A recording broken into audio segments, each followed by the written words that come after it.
线材选用2毫米的断染线以及6.0毫米的钩针，大家可以选择自己喜欢的毛线。首先锁边起针，第一步钩织衣服的前片。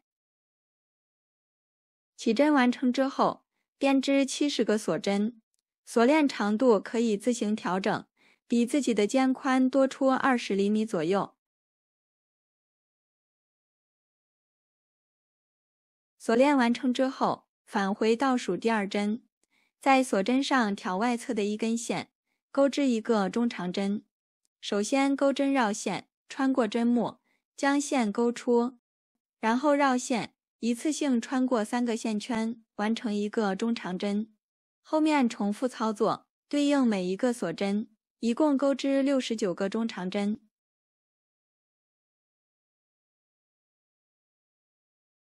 第1排结束，第2排首先锁3针翻转织物，跳过第1针和第2针，在第3个针目上编织一个长针，然后编织一个锁针，后面跳过一个针目，在下一针上编织一个长针，接着编织一个锁针，继续跳过一个针目，下一针编织一个长针，然后编织一个锁针，后面重复操作，按照一个长针、一个锁针的顺序循环编织即可。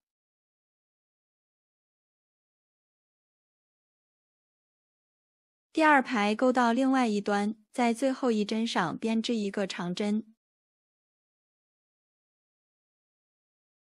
第3排首先锁2针，翻转织物，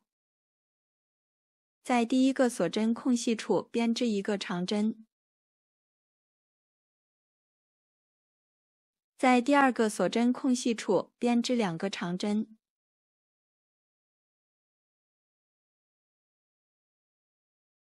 在第3个锁针空隙处同样编织2个长针。后面重复操作，在每一个锁针空隙处各编织2个长针，钩到另外一端即可。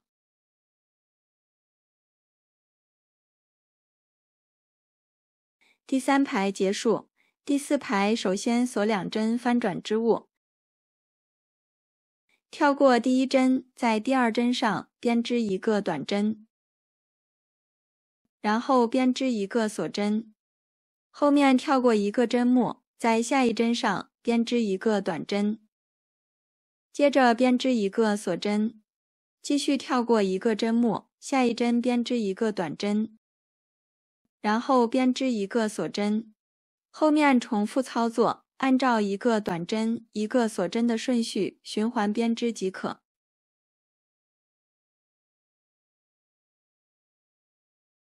第4排钩到另外一端，在最后的起立针上编织一个短针。第5排继续锁2针翻转织物，在2个短针之间的空隙处编织一个长针，在后面的锁针空隙处编织2个长针，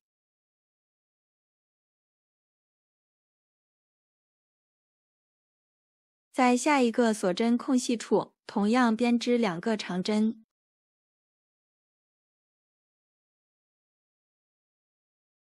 后面重复操作，在每一个锁针空隙处各编织2个长针，钩到另外一端即可。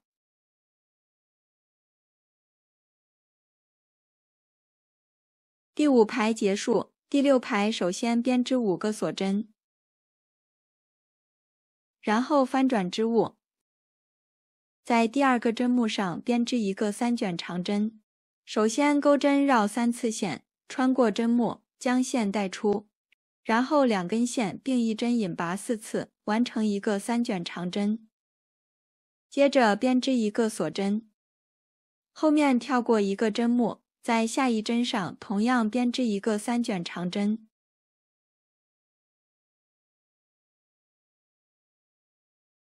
然后编织一个锁针，继续跳过一个针目，下一针编织一个3卷长针。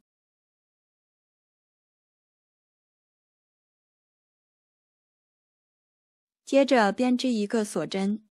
后面重复操作，按照一个3卷长针、一个锁针的顺序循环编织即可。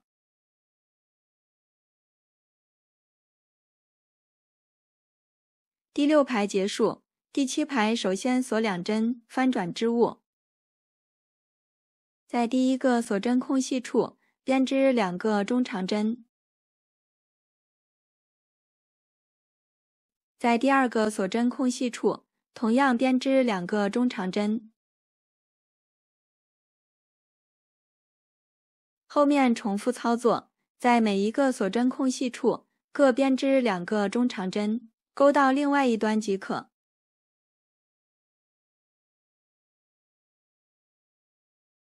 第7排结束，后面的部分不再赘述，将第7排看作是第1排的中长针，然后重复第1排到第6排的花样，循环钩到需要的高度即可。我们按照前面的方法钩织2片相同的方形织片，接着将织物最后一排分为3等份，中间是领口的位置，将两端的肩部缝合固定。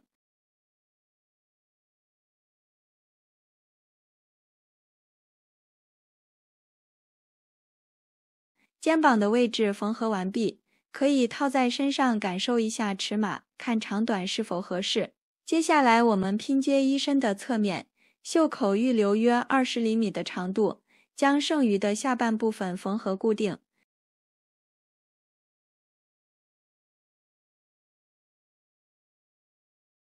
衣身的侧面缝合完毕，我们在预留的袖口处编织袖子的部分。在下方的连接处重新起线，在织物侧边的空隙处编织中长针，环形编织1圈即可。视频内一共钩织了49个中长针，针数可以自行调整，想要袖子宽一些就多增加几针。